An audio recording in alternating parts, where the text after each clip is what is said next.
Okay, here we are as another episode of the Financial Frontiers podcast. My guest today is all media. We're going to talk about how startups or even established businesses can scale their business in terms of branding and lead generation. We have an expert in the industry. I've been looking at Panis Pieri for quite a while on social media.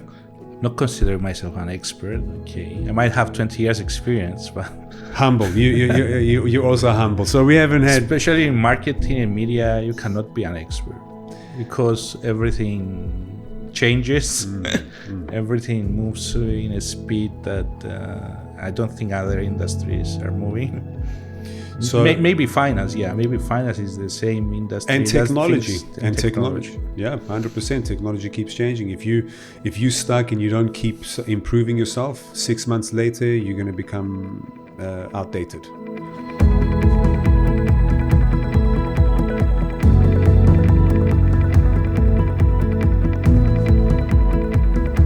Welcome to the Financial Frontiers podcast. Remember to subscribe to our YouTube channel, hit that bell icon to get notified when we upload new content. Follow us on Spotify and give us a 5-star rating. It will help the channel, which I hope you love so much. Yeah, thanks a lot for the invite. Maybe as we go along, I will ask you some questions also. So we can post this also in my own podcast, like with Panis that I have. Yeah, great. Okay, let's start. And let me just also set up my environment a little bit better here because we also have lights. Yeah, okay, great. There you go. They look nice in the video. Yes, I think it looks good. We've put some money here, Panis, and I think you can relate. You know what this stuff costs, right? I mean, there's acoustics. No, it's a nice, or everything. It's a nice, very nice. What do you think of my studio? Very nice podcast room. Lean, thank you. Lean, minimal. Like I like things personally because I am a minimalist also. Usually you'll see me with a jean or wearing a Hard Rock t-shirt or my Panis Media t-shirt. I have around 100 items in my wardrobe. I don't have a lot. Have given a lot to charity. So nice, yeah. I think it helps in having the mind clear so that you can focus on what's important. Being a minimalist.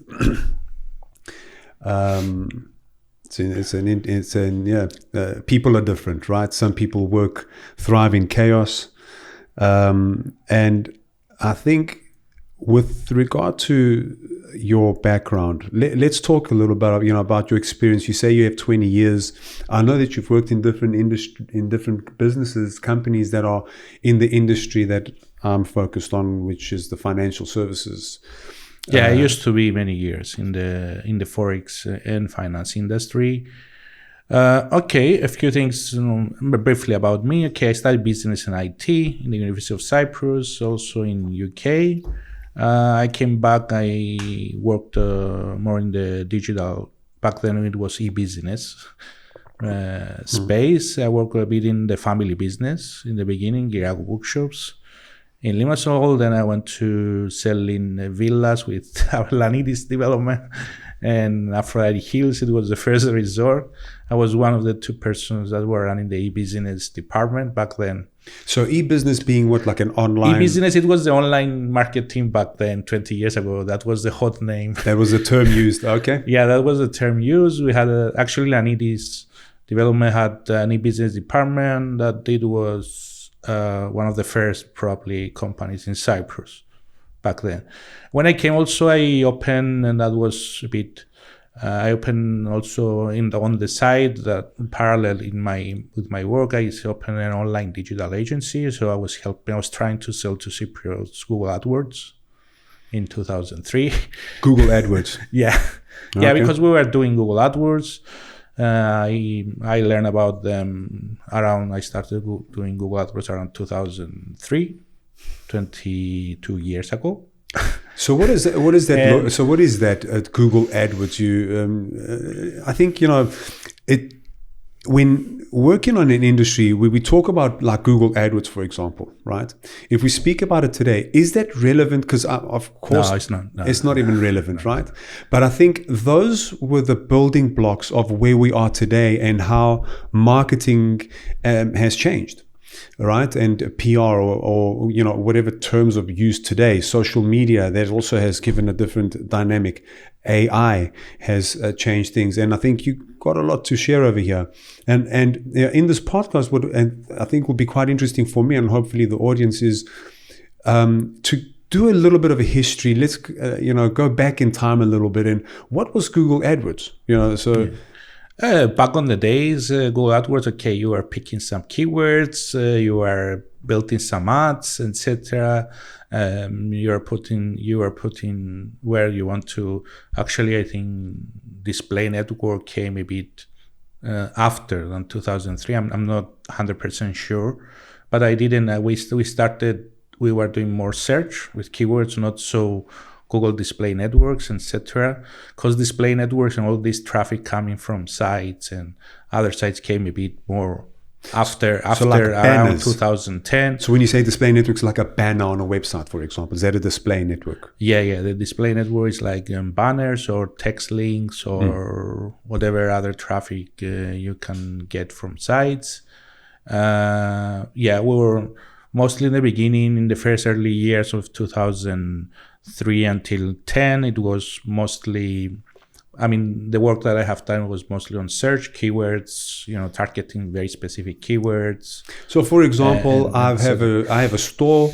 So back then, obviously, having a website, an online website was up and coming, I guess, not the amount of businesses that have an online website today are a lot more than what it was in 2003 to 2010. Yeah. Today you can do local listings, for example. You can do, you can target locally your people like 5 kilometers. That was not back on 20 years ago. Yeah. You couldn't target. You never had that demographic. You couldn't target. You couldn't have this demographic.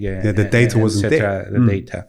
Now all these tools, you use AI a lot. You can even create your ads on their own, optimize them as they go along. Of course, you need people to again see the budget, how control the budgets, etc. In general, pay that all the budgets going up, because also the model of social media was based on the model of Google, of the PPC model. All the model of social media, they're free, they take your attention, you go there, they serve ads to you.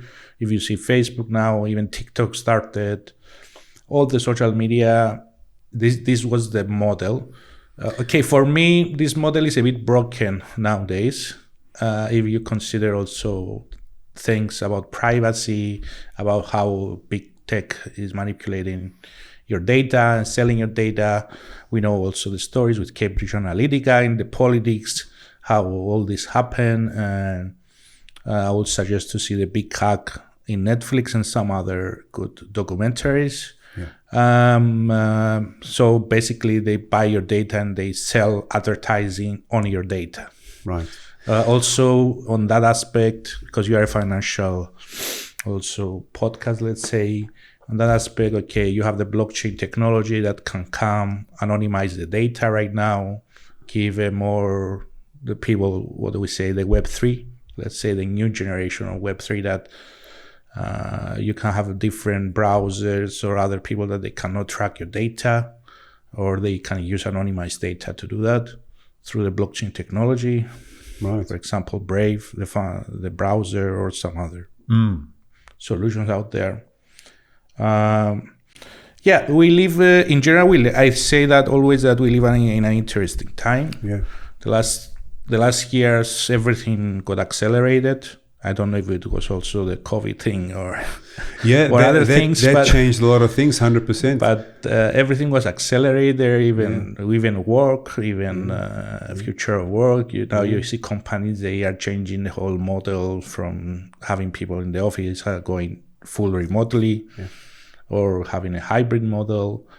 Yeah, I mean, I would say the last 5-10 years, there things are exponentially grow. They're shifting. And just to go back to what we were talking about with the AdWords and that example that I was composing, where so PPC, you mentioned PPC, and that the social media. I never thought of that. Obviously, when you're involved in the industry, you bring these historical moments that make sense, right? Social media. And when we talk about social media, that it is based on the Google model, and you mentioned PPC, and it's not my domain of expertise, but I understand what you're saying. So PPC is pay-per-click. Yeah. And then that pay-per-click means you've displayed an ad, or you've given a keyword, based on the keywords, and we'll go back to the keywords as well. You've given a link and when it's clicked on, that is charged to the person that's paying for that advert to get to that, place of attention, wherever the platform is. And so social media comes in with a whole set of other possibilities, because they're collecting different data sets, different details about each individual, demographic being, where they're based, their date of birth, what their likes, their interests. And so that opens up so much more possibility, where every click is a lot more meaningful. But just to go back now on the AdWords, right? In the beginning days of this digital marketing era, that we're experiencing as a human race, which is 20, 30 years old. I mean, how old is the internet, right? Before, it used to be billboards. It used to be who had the loudest speaker, the strongest network. The internet has really changed the dynamic of how businesses market themselves. And so in the initial days with these AdWords, and I was bringing this example of, you're a shoe store, right? You've got shoes, you sell shoes, you're an actual physical store and you sell shoes. You're not an online shop yet. So how do you market? Then you pay for Google ads, and you say, I'll go to Panis and I say, Panis, please promote my business. Up until today, I've been publishing on newspapers and different magazines. That's bringing me some business, but I also want to try this internet thing, right? And give us a bit of background there. So the actual keywords, Italian shoes. Where can I find Italian shoes in Nicosia, for example? Is that if you target, let's say, the example of shoes. If you are selling, let's say you sell women's shoes, okay, to make it a bit more spicy. Women's shoes, for example, you are based in Limassol, or you have a shop in Nicosia. Back on the days, you would be putting like keywords women's shoes Nicosia and target that. Nowadays, you need to use the local. They have local options. All these platforms, you can target. You can go narrow. Because back on the days, you might be having only the option of Cyprus, or maybe the region, or up to the district. Now you can go and say, Facebook, okay, let's advertise 10 kilometers diameter from my space, so a lot of local, where my store is. From my store, because this is also what people they're buying, usually advertising. It's like in the old days, okay, you had people going. If you see right now, there was people that you were distributing flyers and leaflets for you. Yes. It's still happening the last years in Cyprus, but it changed a lot. You don't have this mass anymore, because everybody understand that it's better to go and advertise in Facebook or in Google and have this diameter, or create my business listing. So if somebody is looking for a location, my business listing would be out there, etc. Of course, for global companies, and mostly my experience comes because I used to work. Also, I was the first digital marketing manager with some brokers, one of the big firms. Winsol. Yeah. Okay. Yep. Yeah. At one point, I closed my own. I was trying to sell online advertising 2002, 2003, explaining to Cypriots how to use Google AdWords. I was a bit, to be honest, after I see it right now, I was a bit ahead of my Yeah. time, because all the, for example, the advertising agencies, they didn't have a digital marketing. They all advertising, the traditional ways. This changed around 2012. Around 2012, like it's very new, the digital marketing space in Cyprus, and it will be growing the next years a lot more. I mean, I think a few years back, actually, the digital marketing spend of the local Cypriot companies exceeded the traditional TV and etc. So we have a very room to grow, especially in Cyprus. Mm-hmm. I mean, in other countries, okay, this happened faster. But yeah, I mean, it was what I was saying. Sorry. That's okay. So you were talking about how the traditional method has changed, and how from Google AdWords it's switched, and you can choose proximity.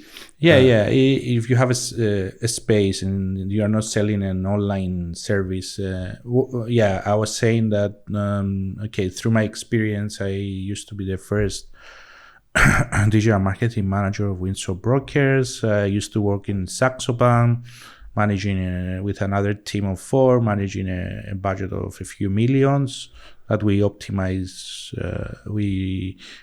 through some tactics, 50% of this traffic. And before I left, let's say around 2015, I left. I was also in Forex Time as head of digital marketing. I did also some consulting for a few other FX companies. I cannot mention names, etc. Mm-hmm. Before I decided to, around 2015, I left the more intense. Finance marketing is very intense. Very competitive, super competitive. It's one of the most competitive industries in the world. At around 2015, I decided to leave that space. So I opened my own blog, the first blog about startups, innovation in Cyprus.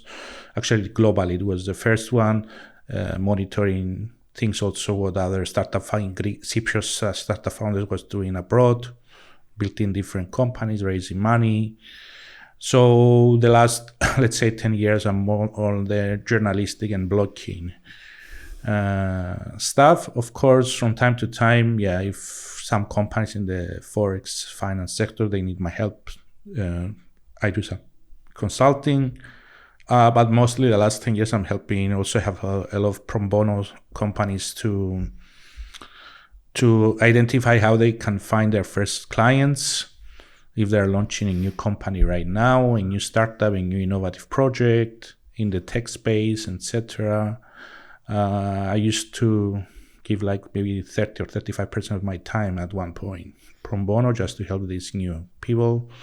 It feels nice for me, and I like it. Well, there's I like mentoring young ideas. It's for me also more. I feel more when you enter the innovation space. You feel a bit more rejuvenated. I don't know. Every time you see new innovative projects, different stuff. There's a lot of philosophical guys out there who saying, and people out there who say, the more you give to the universe, the more comes back, and without intent, so without the intention or the expectation that something's going to come back, if you open up and you give, the universe will respond. Yeah, I think it's a paid forward philosophy. It's very nice. If you don't know about it, you can search. There is a lot of articles. What it is. Also, the other thing, I want to tell you a story that is also finance related. In 2015, when I launched my first blog about startups, I visited TechCrunch Disrupt in London. It was the last year, actually, it was happening in London. TechCrunch Disrupt, for the people that they know, TechCrunch is one of the biggest media in the world that writes about tech, innovation, startups. There I met two of the ex-founders of Revolut. they were just launching actually in 2015. 2015. They were Wow. launching in the startup battlefield. Oh, nice. There, and back then it was only one card getting the zero. This is how Revolut started actually. The interbank exchange rate was actually zero. When we go and exchange money out in the countries, when you're traveling, you see no commission, zero, but it's actually not zero. They're making money in the exchange that they're offering there. Yeah, it's Revolut, the spread. Actually, Revolut, what it didn't create 1 million users in the platform. They provided the actual zero interbank exchange without making any money. Okay. This is what they did. That was their hack. Then they connected that with, because I spoke with the guys, actually with the two ex-founders that left. It was an Irish guy and an English girl. They left at one point. They exited Revolut. Okay. And I met with them because the Russian, I don't remember his name, the Russian founder was on stage and pitching. Okay. At the same time. Wow. In the startup battlefield. That is one of the biggest startup competitions happening around TechCrunch, the events of TechCrunch. And seeing all this innovation and clever ways and actually they were getting they had a card, one of their first packages were MasterCard. Mm-hmm. So we are getting this card through the app. A lot of travelers, they started using Revolut because it was the interbank exchange rate. So yeah, it's incredible how they've grown, and we talk in 2015, it's 9 years ago. That was their hack, and the other hack was in the marketing, they had this referral. Yes. That you were referring to people. Word of mouth, incentivizing word of mouth. And PR. No, they had also, because I visited also 2 years after, I visited their offices in London because one of the guys that was running Cyprus, Greece for marketing is a Cypriot guy. Now he left Revolut, now he's Andreas Kapsos. He worked with Plum, now he's based in Viva from London. He's working for Viva, the Greek unicorn in Greece. Who is that? Andreas Kapsos. I can recommend you, if he's ever coming in Cyprus, you can... Andreas Kapsos, the guy who I had from Matchtrade. No, he worked for Plum. Revolut, Plum. So the very first guest I had on this podcast, episode number 1, is Andreas Kapsos. Maybe it's just the same name, maybe. And Andreas Kapsos has been with Matchtrade Technologies. No, he's a younger guy. He used to run the marketing. He's still in the marketing. But I can recommend you if you want. Okay. If he ever comes to Cyprus, you can do a nice podcast with him. He has experience for all these big with pleasure companies. And I was in London. I sent a message to Andreas through LinkedIn. Yeah, he told me you can come to our offices. We entered the office. You could have a Revolut through getting the Revolut from these machines that they sell. You put money in. Wow. One of their marketing also was they were putting these machines that you will be able to get the Revolut. How do you call them? Then dispensary machines that you can find water, you put money. Yeah, vending machines. They actually created vending machines to get the card. It was free, of course. It was a marketing trick. Okay. And we met there. I saw their offices. They made me a tour in their offices, etc.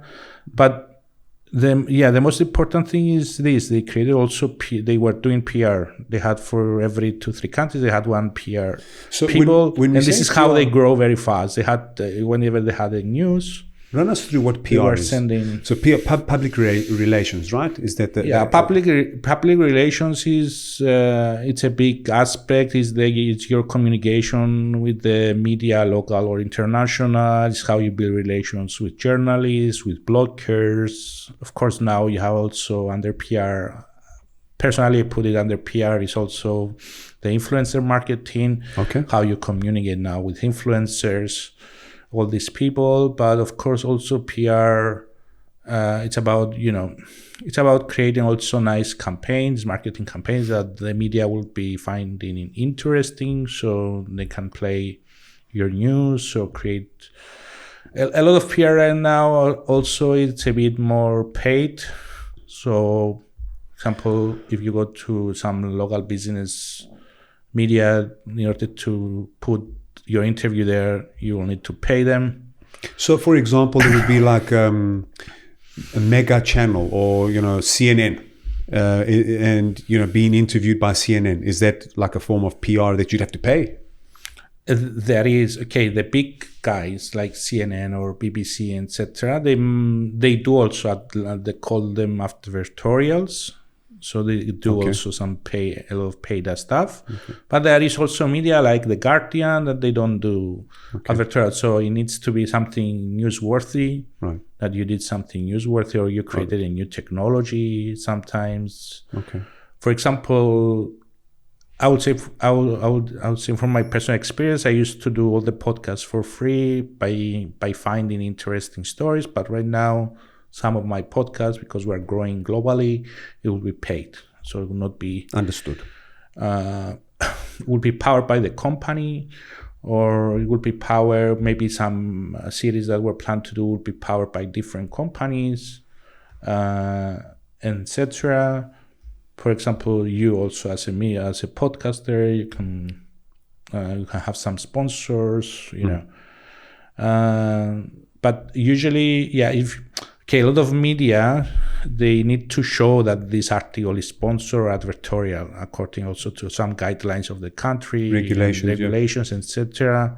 Some of them they don't show, but most of the big medias they show. So if you have written an article, you can go up and see if there is a word like sponsor, maybe closer to the title, or calling advertorial, etc. A lot of the print magazines, most of the stories that you see, maybe half of the print magazines right now, they're paid because they have a big expense. So in order to do their how they will make money, print magazines, of course, they do interesting stories that they have traffic that they were going to sell on its own. It's a mixture. And so, I think that applies in anywhere, even in like a Google search, right? So you do a Google search, you search for something specific, let's say Coffee Island, and whoever wants to get in on that, and say you're Illy that sells coffee, and it's sponsored. The first result is sponsored, and it's related to Illy, but not Coffee Island. Which I was looking for. And so sometimes these paid ads may almost be like a little bit of a nuisance in front of, the results that I'm looking for. And then you got to scroll down and find the actual result. That's just in Google. That's Google. That's what we discussed. That's Google AdWords. That's Google AdWords. That you have the first results. Right.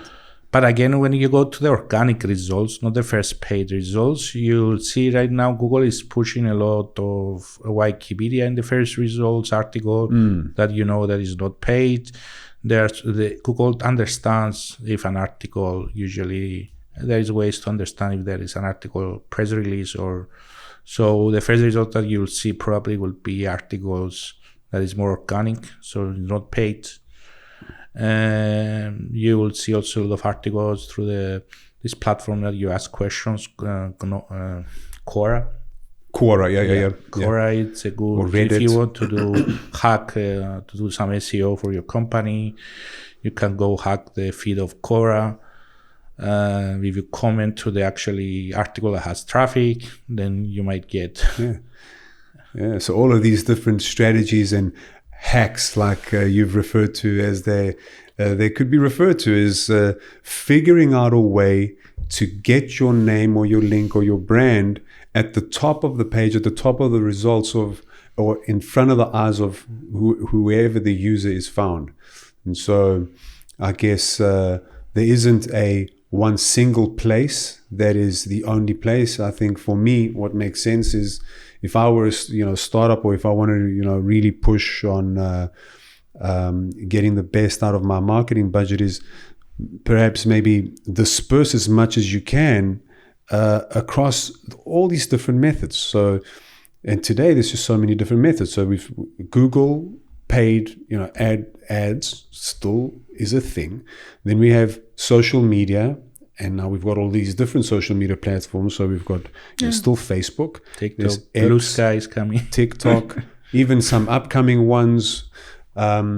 And then we have, the PR strategy, which is getting your brand in publications like magazines that are online or news sites and whatever.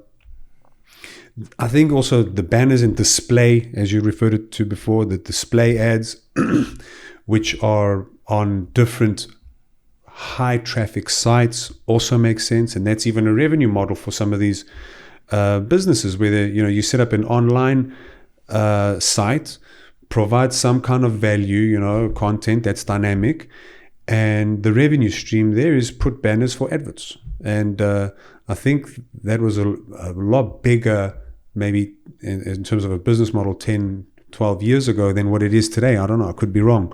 But there's a lot of these sites, like if I look at the paid model is growing every year. It's growing. So the paid, because unfortunately platforms have made the organic traffic very difficult. Because if you see the big tech or the social media, except maybe TikTok right now, that you can create a lot of videos you can upload and you can generate organic traffic. But again, okay, if your target audience is not that demographic, it's a bit different. Of course, now TikTok in every city, especially in Europe, even 50 years old, they're watching of TikTok. So basically, all your demographic is already there. It used to be for smaller audience, younger audience. The paid thing is growing. Why it's growing? Because platforms, they have made the organic traffic very difficult. So, and I think that also changes when a platform gets a lot more popular, right? So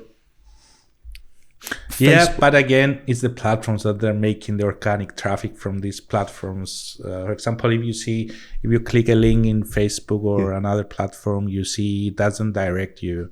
It opens a browser in the browser. Right. So for that, it doesn't take traffic to other locations. Sites. It's just you're still in the ecosystem of Facebook. Yeah. So this thing also makes tracking more difficult for marketing. That's why a lot of people, they are using Facebook, for example, they are using lead forms instead of some other ways to, which makes it possible to take you outside of the Facebook page and take you to another lead form. You stay in the ecosystem of Facebook, you get the lead there from Facebook within the okay. So and is there no way to go from Facebook to your own website? No, there is. There is ways. But it makes also a lot of tracking. It makes more difficult to set up. One thing that I will advise to any company that when they before starting spending money, is to figure out all the tracking problems, fix them, and then start putting money on their campaigns. Right. You need to track everything. You need to track you need to know on a keyword level, for example, what keyword is bringing you actually business, not only leads. This is how I did also optimize a few million. When I have a few million budget to optimize, I knew actually which keyword, which site was bringing the actual client, not only the lead. Could we? So this is super interesting, and let's speak about a specific example. And actually, and I'm going to use this opportunity to speak about my own business. Right? Yeah. So what would you say if you had to take a guess? And what DJ... Before you start, tell us what you're doing. Yeah, so my audience also, when they see the podcast. Okay, good. Yeah, good. And then we can run my business as an example. Happy to do that. So DGM Tech Solutions, what we do is we help brokerage firms who provide trading facilities to retail investors around the world. We help those brokers with their trading platforms, the technologies that they need to provide their services to traders around the world. And in our industry, there are a few really popular platforms that are used in the industry. One of the names that are very well known is MetaTrader, obviously. So MetaTrader, developed by MetaQuotes, that is, let's call it the starting point for most brokers. I'm not talking about prop firms, just brokers. And from there are other third-party solutions that are important for any broker that's starting out, or even an existing broker, to compete against other brokers that exist, which provides more value add and a more seamless, let's call it, journey and management of traders with their accounts. So, for example, a CRM is important, which integrates with MetaTrader, and there are third parties, different providers, fintech providers in the industry that provide a CRM bespoke to the industry that needs integration to the trading platform. Then from there, the MetaTrader platform needs to get a feed from somewhere, and it connects to what's generally known as an order matching engine, which then that connects further to liquidity providers or exchanges or whatever to pass on the feed. All that technology stack. So we are an outsourced service provider to these brokers who need, either as a supplement to their existing, so established brokers who are big in size and already have their in-house people. We serve quite a few of these larger brokers as a supplement to the internal technology and brokerage departments. And for startups, it makes a lot of sense, because that to find that specific skill set, that niche skill set, is challenging. We have a team of people here working 24 hours from Monday to Friday, weekend maintenances. We do all of that stuff, and they can outsource it to us, and we handle it. We manage those platforms. That's what we do, DGM Tech Solutions. So it's a B2B. Great. Yeah. And so actually, your client. Yeah, so if you go to see the list in the finance magnets, etc., you know which companies you need to target from that. Right. So what makes it, and now let's talk about my business and how would we market it, right? So, because you mentioned there are some keywords or some adverts that would bring a lead, and there are different ones that would actually bring a customer. And that is super interesting for me to understand, right? Because up until now, my business hasn't really grown from any online marketing strategy. It hasn't. The Financial Frontiers, which is in the podcast, what this is just to provide educational content to end traders. I just want to grow an audience and, just discuss what we do. And in an indirect way, if anything happens, great. But I don't have any expectations from the podcast. It's just to create content. Yeah, but actually your podcast can be actually your foot on the door of the company. Right. And so whoever I'm speaking to, right? I don't know if you use the podcast. I will tell you something that I did with a client with podcasts. Yeah. Okay, that would be a trade secret now. Well, okay, let's. We got to share secrets. It's valuable. No, for example, we have now we're discussing with some series with some companies that it will be transparent things. We're discussing some series of podcasts that we are going to target. For us as a media, it's much easier for us to open the door or to meet somebody in a company. If we say we're media, immediately the PR will open, a lot of marketing teams will open their door to get some free podcasts in our platform. You can use the same. You can target the people, the CEOs. You can do a series discussing these problems actually around these platforms, etc. You can bring these people in. You will meet them. You will tell them, okay, we have also these services. If you are interested, we can discuss and we can see. So the podcast can be it can open easier doors. In something that I suggest also to companies to either create their own podcast or collaborate with a related industry podcast to create a series there if they want to target specific companies and it's difficult for them to meet or get an intro to this company, because in your space, intros are working very well. Yes. So you need to get intro, someone that knows the person that you want to sell or become your client. And for example, for you might be the chief of operation, I don't know, or the head of client service, I don't know. I mean, platform administrators, head of infrastructure, I guess. You can create a series under your podcast about these people discussing problems. And that's a good idea. Yeah, it's a good idea. I mean, and also podcasts. If you see podcasts that they are more niche, usually the founders that the podcast host that they have also it's not a motive, let's say, meeting these people, but again, you will offer educational things about this industry. And of course, you will meet people that you might do other business with. Yeah. So the podcast, I will say, now for PPC, for you, I will say see keywords. I'm opening an online brokerage just to get maybe the first people that they actually are looking for opening an online brokerage. Right. So this might be potential business down the line, or people that they have specific. I would say also maybe try to see if there isn't some videos about problems of platforms, etc. So you can create some videos in YouTube about explaining and solving, like educational. Again, I plan to do that. Videos around platform I plan integrations. To do that. Check also what actually try to find things that actually there isn't any more information in the net. So that will maybe create some of these people. That one of these videos will probably go viral because a lot of platform, they might have this problem. They will see it. It will go viral. It will give you also a lot of exposure. Yeah, I mean, the other thing with you, I don't see spending a lot of, maybe try LinkedIn, very targeted in paid ad, I mean, very targeted with specific roles. But at the end of the day, you know all this, you can find the info about all the brokerage out there.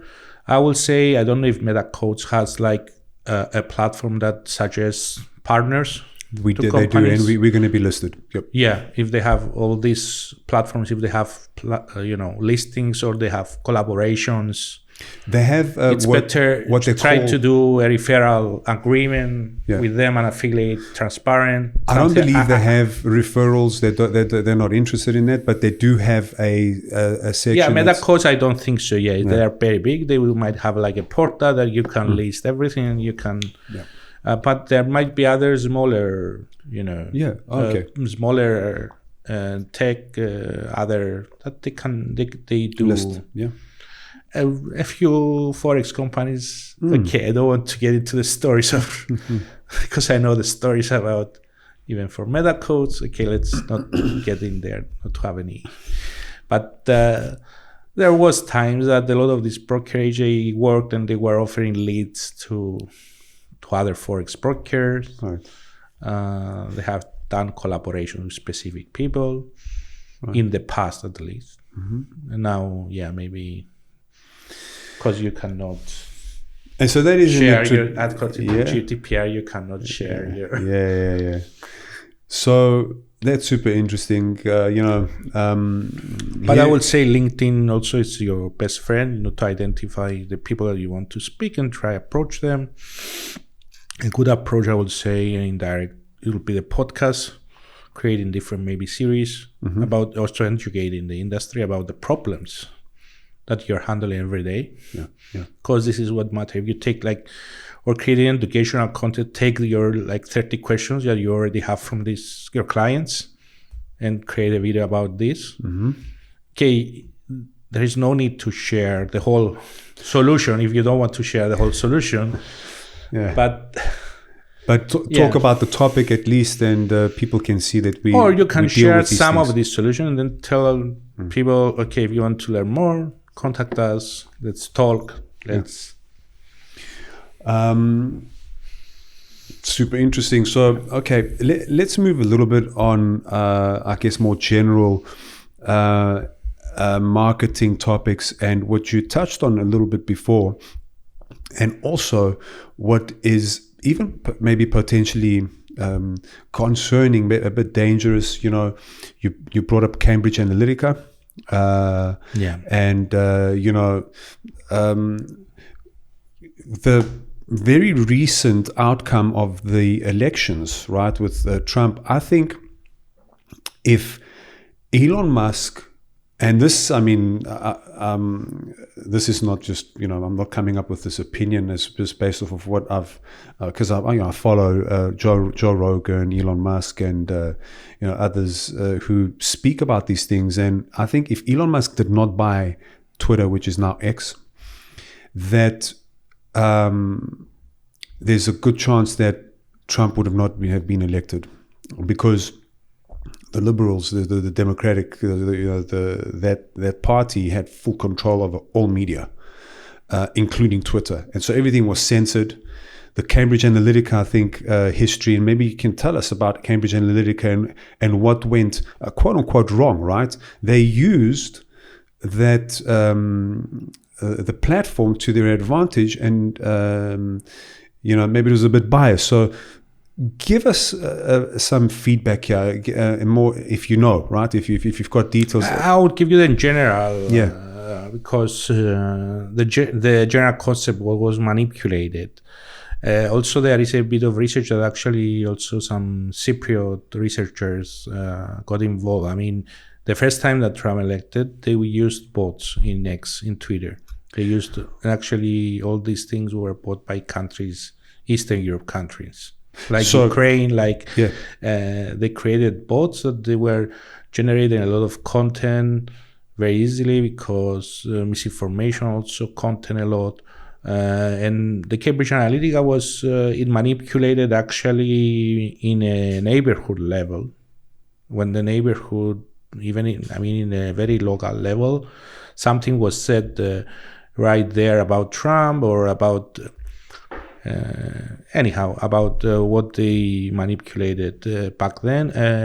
They were pushing a lot of material in social media, and they were targeting, because one of the bad things of the algorithms is when you see, let's say if you see material from far-right elements or whatever other specific material in thematics, then the platform will give you more videos of this. Mm-hmm. So it will feed you more videos with far right elements. Let's say and then the vice versa. If you see videos with cats, it will give you videos with cats. Yeah. That was it is actually one of the problems of the algorithms and feeding content to different people that they see all this.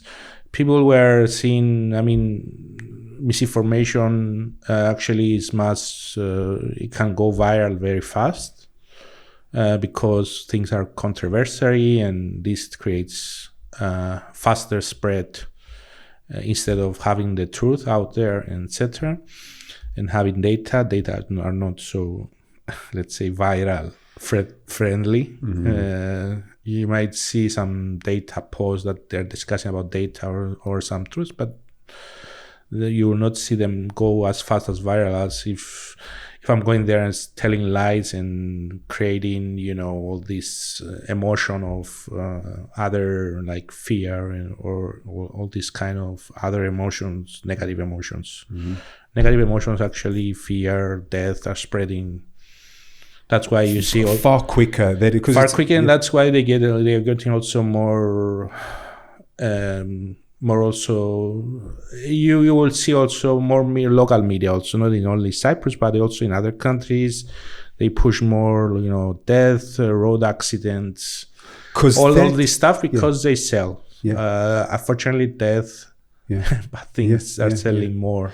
Yeah, because they're generating more clicks, they're generating more impressions, and because the model of a lot of media globally, they want to generate more views, more. That's why you have also the problem of clickbait.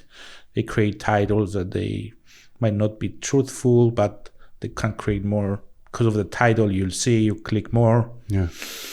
So all this create all these problems. That's why you have also you also have a lot of entities around the world. In each country, you have the fact checkers. They come after and they say that this video maybe was funny or etc. So like on X, they've got these community notes, I think is what it's called. Yeah, it's something new that actually starts. Basically, with community notes, they crowdsource the validity of a post. Right. It's about crowdsourcing, but again, if can be manipulated. Can be, yeah. It's like a good tool to have, but it's not a tool that actually will solve. Actually, there isn't a tool that solves this problem completely. There is other ways, plugins that they give you the authenticity of this post, or if it's funny, if it's fact-based checks, etc. I mean, before publishing a new, in order to create like a fact check it. It takes time. It's not like and I think the viewer needs to put that effort. So I think from what I've understood, the one solution is to go to the viewer level actually and educate this level from a young age to understand that this might be, to have this critical and have this media, let's say, education. Yes. How do you fact check? And I think that community notes, I think it's a great thing that Elon Musk bought X, because he puts a lot of importance on, truth fact checking. And the community notes is, if there's a post, of whatever, stat or whatever, you go and you link it and you can find the sources of that post and see, is what you're saying true or not true, and what are the sources that you've based that post on. I think that's what Community Notes offers, right? Community Notes, as I have said, is one of the tools, but I will not say that Elon Musk bought X or Twitter just to have a better. He actually did the other way around. What was his agenda, in your opinion? No, this is also, you will see also all the new media that are leaving now X. They're going to Blue Sky, for example. They stop posting news in X, because actually one of the first things that Elon Musk did, he fired like 80%, that most of these people were the misinformation team, privacy team, all these people were fired from Twitter. Yeah, he fired like 80% or whatever. Yeah, I mean, all these people were handling actually the deleting stuff about misinformation and handling all these, most of these people. So actually right now, and Elon Musk, he used also his personal account now to push Trump, because he aligns with his personal agenda. So actually Twitter and X is not like, I'm still calling it Twitter, but X is not like the best, let's say, example right now out there that actually facts page. He did community notes. It's a tool out there. It's so interesting to hear these different perspectives, and for me, it's it's not it's a bit also marketistic how he did it. Yes. He just announced, this will make let's have the crowd. But if you are in a crowd that actually, for example, the far right elements, for example, and crowd that they support far right ideas, etc., they have their own social media that is not monitored.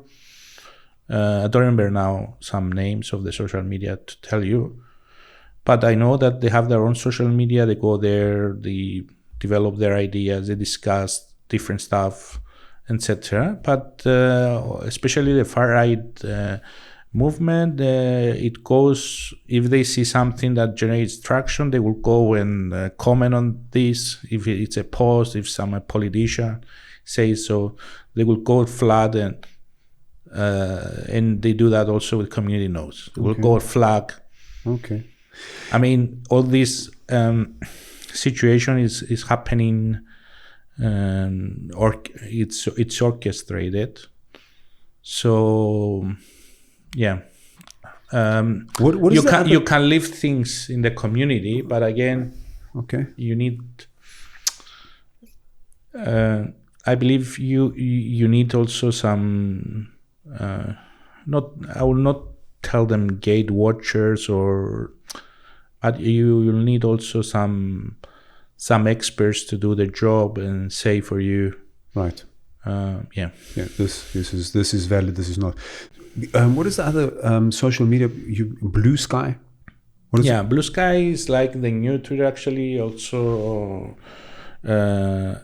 Blue Sky is the Jack Dorsey started Blue Sky, and Jack Dorsey, who started Twitter. Twitter is basically pretty much the same. And but okay, Jack sold it, but it's based in Blue Sky is based also in the model of decentralization behind. So like blockchain validation, let's call it. Yeah, it has also is based on a decentralized platform. Okay. So it makes it more, let's say, can give you more trust in. That's interesting. We'll see how it goes, because also I think there is also a new model that was pushing. Also, there is a new model of governance of the big tech companies, that all the big tech companies should be like a non-profit, like Wikipedia, a non-profit entity that has different in the board, and they decide. Also, this model is pushing also from Signal. That is the other non-profit messaging. Yeah, the Signal messaging app. That actually right now is the most secure. Signal is the most secure app that also you can post anonymous data there or whatever, or you can have a message that actually that does not stay in a server. And it's anonymous because it's on the blockchain. Can you give like a bit of insight on how is it anonymous? Yeah, if you use the blockchain technology, you can have a platform that actually creates all the users there. They're based on an anonymized address. So you don't know. You just take it. It doesn't know. It cannot do. For example, you cannot do even one-to-one marketing. I don't know if you have the experience, but right now, yesterday I had also the same experience with Facebook, where yesterday we were in the car discussing with a friend about a subject, how she would send her child to study in US. Yeah. And you know what, Facebook, and when we finish the discussion, that's another serious problem that's actually happening. When we finished, she opened the Facebook, and the first post, not that, I'm not discussing about that right now. The first post that she saw, it was another friend, a common friend that we had, and she was discussing about her son, about his son. They opened a company to help students go to US. Wow. You understand what that means? Of course. He overheard, Facebook overheard our conversation. Yeah.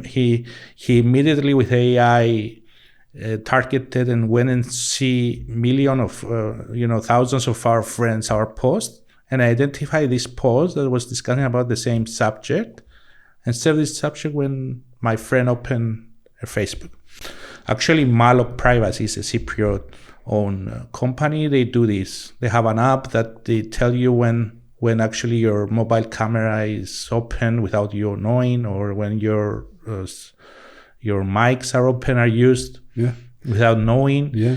And if you download that app and put it in your mobile, you'll see how many times it sends you a notification whenever maybe Facebook is accessing your mics, etc. For example, when you open TikTok, the first thing that TikTok does, it opens your mic without you even knowing about it. No, but I mean, I've had this discussion a few times where, magically a topic that is rarely discussed comes up, and then all of a sudden on the social media, you see it as a first post or whatever. And then one would say, well, I don't believe that, the phone's consistently listening, let's say, because, I haven't enabled the microphone or whatever. But here's the proof, right? Right now, we're sitting and we're talking, okay? If it wasn't listening, let's say my Apple phone was not listening, then how would it pick up when I say, Siri? It picked it up. Out of all the text that I said, all the words that I just spoke, it only triggered when I said that specific word. So it means it has to constantly be listening. And who knows what's going on in the background with all of that data that is getting collected by these huge businesses, Google being Android, Apple being iOS, which is, when we talk about mobile, that is the biggest land grab, right? And so there is constant listening. There is, and now with AI, this thing is much, it can be done easier with the AI models, especially with voice AI. For example, now, if you run a podcast, you can take all them our transcribed here, put it in a software, and can give you immediately in seconds the summary of our podcast, what we discuss, whatever. And it happens in seconds right now. Yeah. So, and also with voice. And also because we're actually moving in the next years, we already started there. We're moving to a lot of companies to create the AI agents. These AI agents will be like a Siri assistant that they will help you. Even one of the projects actually in the hackathon, in the recent hackathon of Fat Tech that I was involved. One of the projects was for the AI agent to predict what you want. Right. And I will ask you a question now. In a world that actually, free will is manipulated so much from machines and AI, how we can prepare for this change? We do. I think the power of these technologies and how it's going to change the way we are. I think we don't have really much control. With regard to these technologies. So, let's just speak about this, AI and the dangers, right? You mentioned voice and how these things can be. So deep fakes is a real problem. I think it's where I don't know if you saw 11 Labs, or there are other solutions. No, there is. Deep fake will be the huge problem of the next 5 to 10 years. Yeah. You'll have we are building the Panis.news. It will be a platform that will create AI content. I plan to create my own deepfakes. Yeah, but you see, my personal, I will be creating my own deepfakes. Right. But that is so. I get it, and also I'm planning also to do the same, right? With 11 Labs, you give it a recording of like 30 minutes, your voice, your tone, the way you speak, whatever, and then from there you give it script text, and it brings it back in exactly your voice, exactly your tone, exactly how you speak. One of the biggest financial companies recently, they published their quarterly reports with a deepfake of the chief CFO. Imagine that. Imagine how you can move markets just like that. Or even like this is concerning even for like on a personal level, how dangerous it can be. And I've actually had this discussion with my wife. I told her, we need to go outside in the woods somewhere very far away without our phones and switch off the car and just go far away from the car, because who knows what the car is even listening to. Our cars have got smart devices in them as well, and microphones. Go far and come up with a code that we only you and me know, and the kids, and say, if we need a verification on any conversation that we have, if I want to know if it's really you that I'm talking to, what is that code? And let's say we come up with a code like 345 bottle square, whatever. If somebody had to take a deep fake of my own voice, phone my wife one day and say, come now quickly, I'm at the hospital, I've got a problem, right? How does she know that that's me or not? And what if this is a person that has gotten my voice, sitting outside the house, and wants the house to clear for it? So I'm just thinking about different scenarios. Wants my wife to leave the house so that they can rob us, or not even something more dangerous, and then say, come now to the hospital, leave the house, whatever. And then she gets in the car and she goes, because she heard my voice, right? And then they go in and they do whatever they want. There's that kind of risk. There's many, the bad intent and the way these tools can be used by individuals who have evil intent is very concerning. And that is a good example. And so if we had to have a case like that, this is just a solution that I spoke about with my wife. In high-profile scams, this is already happening. It's already happening. In high-profile scams. Do you have like an example to share? No, I mean with if you want to scam a politician, or if you want, I mean people that they or there was some cases in also in some high-profile robberies, in crime, etc. But I imagine in the next years this will be happening also. Now, for example, we're getting this message, this scam SMS messages. It's called scams, they spoof the address and they come from DHL or something just to get the phishing, and they get the malware in your PC. But the next wave that is coming also in a mass scale is all these deep fakes. Yeah, this is what you are saying. I mean, even your close one you might get mail you will not know. And so just back down to, I guess, the basics, right? If we had to try and imagine our lives without technology, and this what I brought, the example, I think something like that works, where you go a code that's only, you don't write it anywhere. Just it's in your brain and only you and me know. And then if we ever have to use it one day, just to verify, and then once we've used it, then we've got to change that code. I think this kind of these discussions and these concerns and workarounds, I think, are going to become a lot more common amongst individuals who start realizing these dangers. You can host the cybersecurity people, and they can tell you a lot of examples on this, what is currently happening, what is coming. But I guess, then there's also... But I want to ask you a question. I mean, how do you see the AI in your field, in the finance sector? How they use it, how... Yes, I mean, I can talk about what we're doing for sure. And every business function, I believe, can be optimized by using AI, right? So we're speaking about media.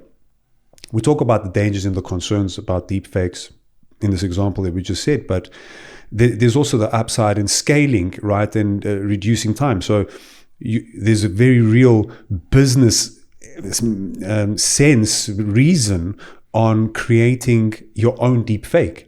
It's just that you're able to scale yourself out a lot more than what you can do physically on your own. That makes a lot of sense. So in my example of the reason that I was thinking of using 11 Labs with my own voice, and then there's also video, right, where you can create, which just looks so realistic, and then create text content, produce videos that I think is meaningful, somehow do some kind of a verification check, but the requirement of me sitting and actually recording the video goes out the window. I save 30 minutes or 1 hour of a video to create content, and I produce it in... you can use also for educational stuff, for educational trainings, exactly. It's content that will stay there. 100%. So that makes a lot of sense, and that is, I'm not currently doing it yet, but that is one way that I guess in not specifically in the financial field, but in marketing, let's call it. But in the finance field, in what we're doing, DGM, is if you take every business function and you say, what are the humans doing in this specific job, right? And how can AI get involved and improve that efficiency? And so from our side, it's trading platform administration, okay? And if we look at every single task that comes through for trading platform admins, requires some kind of human interaction and process. And so we take that and we see, how can AI handle this? So for example, there's a requirement to create a group for trading accounts that will reside in those groups with a specific set of symbols that group is intended for, the group of traders, where these symbols need to get a feed from whatever. There's a series of configuration tasks that need to happen that will take an administrator, let's say, 30 minutes to complete. Now, if you take AI, we've already done this, right? So we talk about MetaTrader 5. We've taken all the endpoints that the API endpoints that exist with MetaTrader and put ChatGPT on top. And so with natural language processing, which is ChatGPT, any request that is sent in natural language, which would come through from a broker, please create me this group with these symbols and configure it as such and whatever in natural language. An administrator understands how to do that. The natural language processing engine takes it and converts to a query or an API request with all of those functions that are needed. Create this group, put those symbols, put that configuration, this commission charge, and then set it up. What would take 30 minutes an administrator to complete now gets done by the AI literally by send, done. So we haven't gotten there yet, but I mean that's the thesis. That's the idea. Yeah, at least in your space, you need to find whatever it can be optimized. Yeah, exactly. And so what we're doing already today, which I mean that was a really, let's call it complex example, but very doable, I believe, if you work at it. It has its risks, because what if you prompted it? You prompted the AI, because prompt engineering becomes a real thing. You need to know exactly how to prompt it and accurately execute. Yeah, it becomes. Right? JP Morgan will educate their whole employees, like 80,000 employees globally. It will serve them prompt engineering lessons. Yeah. It's a whole new thing. Yeah, you need to know how to talk to machines, because they want to become. No, actually, to talk to the machines will be easy. I'm agreeing with NVIDIA founder that said you might not need, or I'm not agreeing at the fact that he said that we'll not need programmers in 5 years. We'll need programmers, and it's good to, because, but you will be talking to the Gen AI. You already can do it now and create for you your website by talking to her. I want this like this and this. But of course, when the machine will serve you the code, you need to understand the code and see if it has bugs or etc. A lot of developers also, they use Gen AI now to debug their code. So they have errors, so the machine finds the errors for them. Yeah. But at least you need to know how coding is, and of course, etc. Doctors are going to be needed. Lawyers are still going to be needed. Whatever, and then until the point where every profession will morph into a different skill set because of the combination of AI as a tool.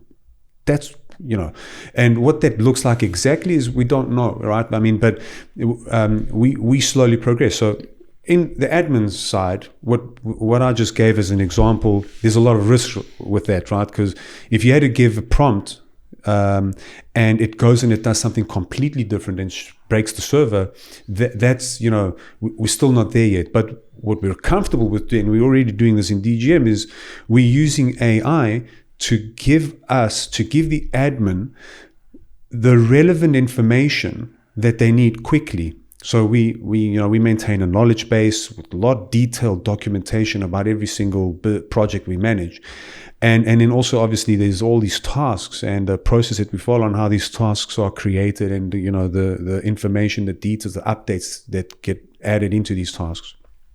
And so, because there's different teams at work on different shifts, it is a lot easier with the use of AI for somebody who's working in the night shift to get a very quick update on what was done for a specific task for a specific project, as opposed to them going and searching for it manually by clicking on different pages and things and trying to find their task. It's just go and ask the AI. So it would take that person working on a night shift 5 minutes to find.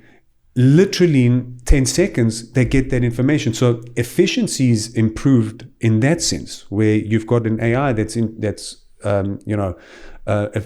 able to efficiently give you whatever result you want whether there is tasks that you've composed in a knowledge base, or a checklist of an article, or actual tasks that have dynamic content that's updated by different people.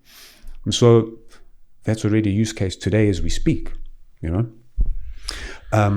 Yeah, and okay, it's becoming.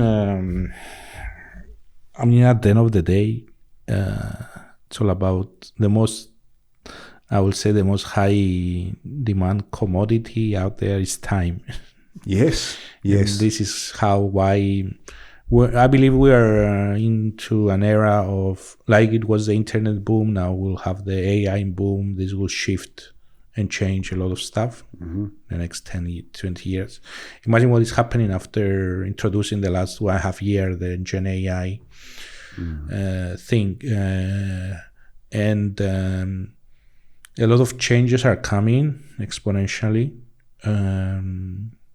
Let's see what happens. But at the end of the day, it's about the most valuable, I would say, commodity is time. 100%. So at least my advice is, okay, use AI to whatever all these functions and tools to optimize your business, etc. But at the end of the day, use that time for more meaningful stuff about your life and your lifestyle. Yes. I mean, if you use AI just to become more productive, save time, and then you start using again the time to do other stuff, other business stuff, I would say, okay.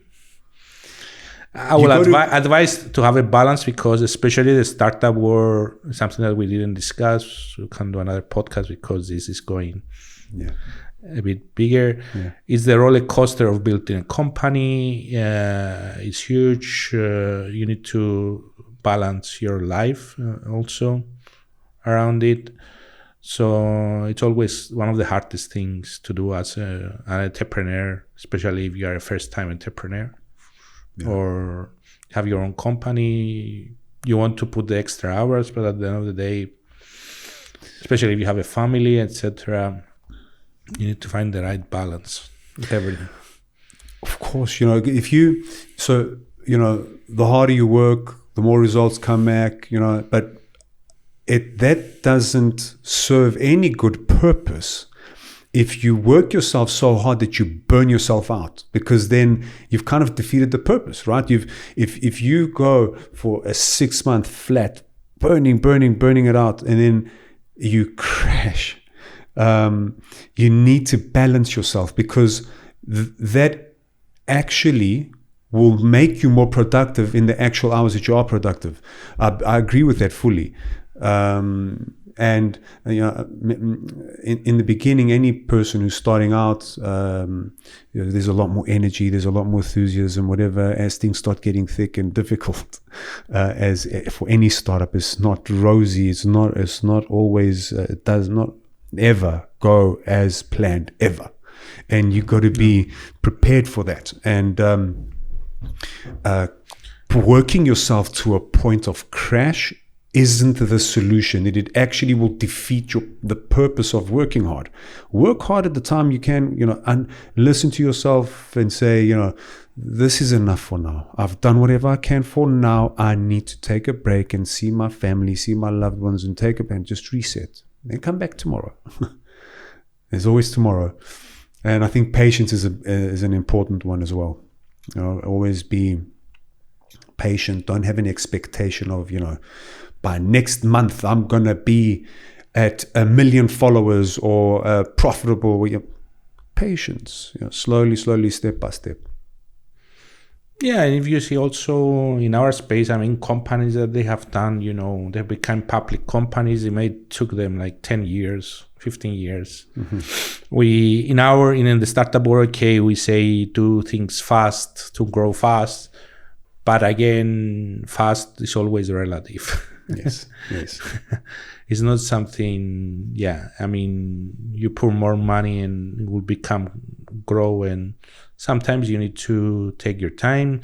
Some things, also a lot of innovations, that came after a lot of failures, experiments, research, a lot of research, and now you have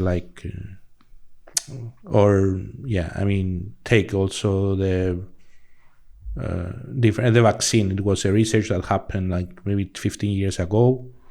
It took 10 years to get the research out, and we used it 10 years after. Yeah. So it doesn't mean.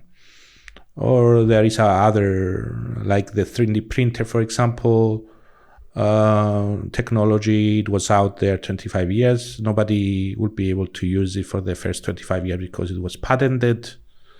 After that, the patent became public. Now you have a lot of companies. They do 3D printers. They sell them. The cost went down, and so anybody can have like a 3D printer now at their home. If they want to 3D print stuff. It takes a lot. I mean, or if you see virtual reality, still is a technology of 40 years old. It still is not mainstream. It's used in different applications, but maybe slowly in the next 50 years will become mainstream. I don't know. And that's going to change also. That's going to add a whole other dynamic again to marketing. Because if you've got like a wearable, for example, augmented reality, you've got a wearable, and you're walking down, let's say, a high street, whatever, you're in London, you've never been to London, whatever, or it's your first time, or maybe it's not your first time, but you don't go, you're just a visitor, and you're walking down the street and you see these pop-ups, here's a steak, whatever, there's a clothing shop over here, whatever, and you see these pop-ups of ads. Yeah, that's augmented reality, and you see all these things that you mentioned. But at the end of the day, almost I want something. It's not like an advice or something. It's something that I saw. I mean, for example, nowadays I'm going to read my sport news in your website, and immediately I have like 3 pop-ups, and I have to click 3 times close. so the ads to leave. That's not sustainable. That's not for me. Okay, I know how companies are making their money like this, but again, it's not about serving. I believe marketing will be changing. That's why also you see all this personalized stuff. The example that I mentioned, okay, they are monitoring us, but it's a kind of marketing at the end of the day. We need to become a bit more as a marketeer, and my message to all the people that they are dealing with marketing, okay, let's use data a bit ethically and try to find clever ways to do marketing campaigns. Of course, using data, because data, they will never lie and they will give you results, etc. Because if the marketing then becomes a nuisance, then that that's not what you want. You want the marketing to be accepted and absorbed,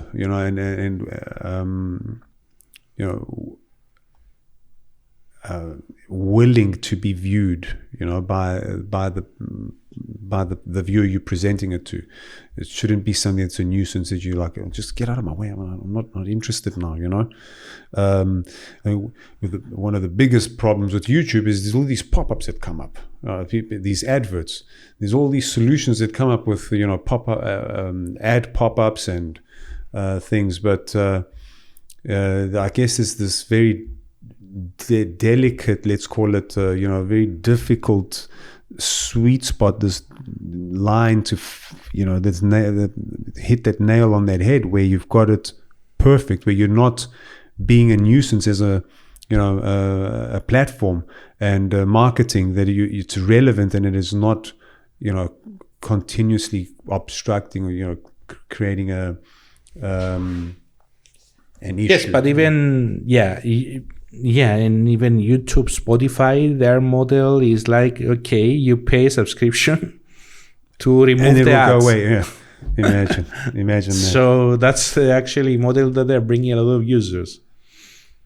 And okay, to be honest, if I can have a media that I can pay like €2 every month or €3 and don't have ads, I would prefer that one instead of a free media that it serves.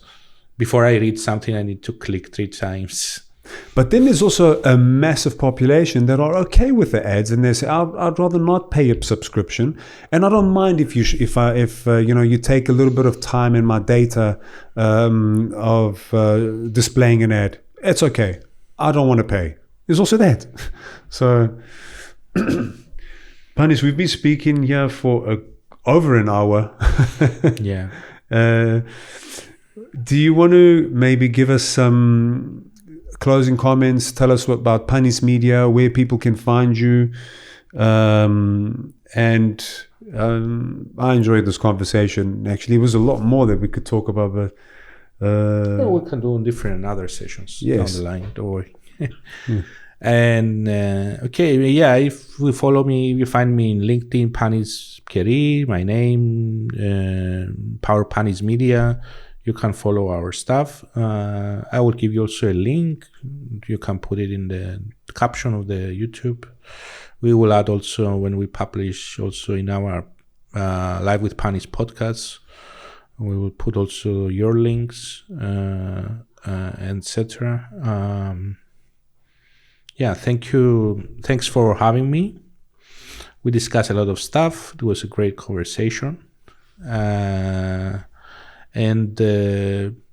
Maybe we can do more sessions down the line in 2025. I don't know when this will publish. Should be in the next few days. Looking forward to 2025. Thank you very much. So this will be published before. Maybe. Yeah, I think so. Okay. Yeah.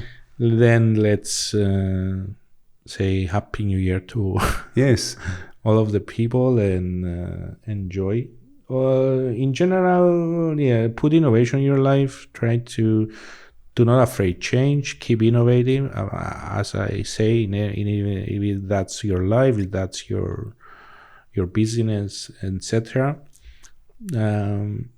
Innovation, then especially in the business where innovation will keep you afloat in the long term. Something that we didn't discuss a lot also, it's about building, whatever you build in business-wise, build a community around it. Something that we didn't discuss. Community will help you also in the difficult times. In the bad times, community will be there for you. So whatever you do, use and in general use AI as a tool to give you more free space, and use this free space to do things that you love. Okay, do business again, but do things also that you love, your hobbies, and etc. Thanks. Awesome. Thank you, Panis. Thank you for your time. And that's a wrap.